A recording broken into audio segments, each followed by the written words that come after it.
I do not just think life is meaningful, I know it is meaningful. If you've ever looked up at the sky on a clear night, you'd see so many stars. It'd be so incredible to you that we are floating on a planet through a galaxy right now. And within that galaxy, we are in this universe. And within this universe, we are in a multiverse. And when I go walk through the forest and I see all these geometries, these patterns that keep recurring through everything I see in nature, and I experience gratitude, that real sense of gratitude that is absolutely incredible. And I just know. I know there's something so divine in nature about our existence that you cannot even comprehend it in the cause and effect paradigm. And by the cause and effect paradigm, I mean the tangible world. I think we've been fooled into thinking that life is all that we can see. And the funny thing is that we know humans can only see 0.0035% of the electromagnetic spectrum. We think that things are only real if we can see, taste, touch, smell, and see them. But we know that our perception's lacking. Yet at the same time, we're told that that's it. That's it. All that is what's here. These senses that we can use, that's all there is. But there's this sixth sense. I know it. And that sixth sense is your intuition. It's the radio receptor within us that somehow can comprehend and communicate with all these other complex frequency bands. Now, this sense is absolutely essential to find our fulfillment in life. Without it, your soul weakens. And when your soul weakens, your purpose starts to disintegrate. So then you feel lost. And you're more susceptible to taking commands from the institutions of life. And now you lose your personal power. And when you lose your personal power, or you never found it in the first place, they tell you this is what you're going to do. And you do what they say. You go to a building where you sit at tables and you read a certain pre-decided set of books. And you read them so that you can get this piece of paper. It's a very fancy, special piece of paper. And you get a number. And that number is something you can't touch. But that number decides what other building you get to be a part of, which you're qualified for. This is a qualification number. And that building that you get into is very, very important. It's even more important because it decides where you're going to go after that, what building you're going to get to own based on a different number. And that building that you go to second is this bigger building when it has more tables and it has more pre-decided books with things that you must do.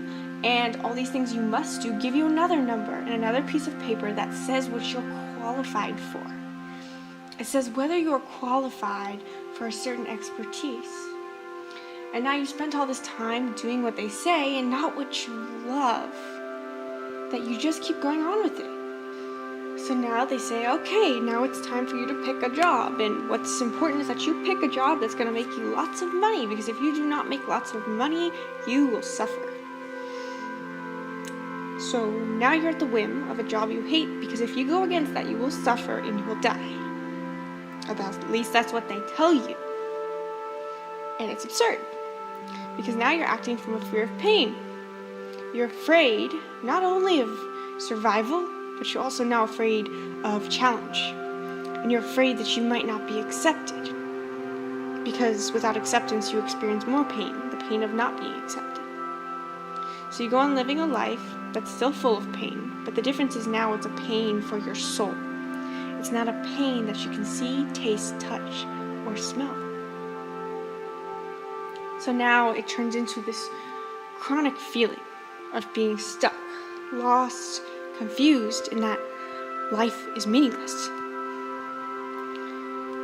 So you have to start sensing. And I've felt that before, sensing. I was 14 years old when I had the choice to change myself, my words, my behaviors, my thoughts, and follow the path that was expected of me because I didn't want the pain of rejection. I could feel the little bits of it, that feeling you'd get of shame and unworthiness and I must not be valuable, must not be good enough because all these people are doing this. And if I do what they do, then I will be part of them and I'll get that acceptance, validation. I'll be seen and heard and acknowledged. But I couldn't get myself to do it. Because there was this voice that knew there was something more. And I couldn't put it into words exactly what it was. It was just something that I sensed. It was my intuition calling out. And what I was subtly sensing was my soul's mission whispering to me. And after almost 7 years now, that inkling has transformed into an embodiment, but I'm only a fraction of the way there, because it's ever evolving, ever growing, and the mission is expanding, and I'm starting to read more frequency bands. I always figured that everyone would find that calling in their own time. But I guess it's not normal, I suppose, to question things. Question things in general. It's not a normal thing. Don't ask questions.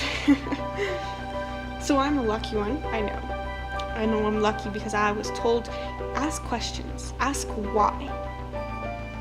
And you have permission to ask questions. In fact, the secret to your deepest fulfillment is to ask questions. Truth is, you've been fooled. And I'm saying this because I'm going to give you permission to let go of the way you thought you had to do this thing called life. Alan Watts gave a speech once where he said, "It's better to live a short life full of what you like doing than to live a long life full of things you do not like doing." Well, likewise, I say it's better to live an odd life full of meaning and fulfillment than to live a conformist life full of things you don't like doing. You are born with a purpose, a mission. It doesn't have to be particularly noble. Nothing spectacular. You don't have to save humanity. In fact, your purpose is actually just about yourself. Your purpose is about becoming fully, completely yourself. The person that you were born to be. Because that person that you were born to be, from basically the instant you entered this world, you're given all these limitations. And all these limitations become barriers and walls that your mission is to break out of. Your purpose is no one thing. It's not just the business. It's not just the relationship. It's all of it. It's you using your unique combination of your past and your future, your soul signature and your body's DNA, to step into an embodiment of your true self. You are the hero of your story, and you are here to embody that, create that, and express it. I think you deserve to live a meaningful life, because I think your soul craves that mission. So we are here to teach you how to step into that.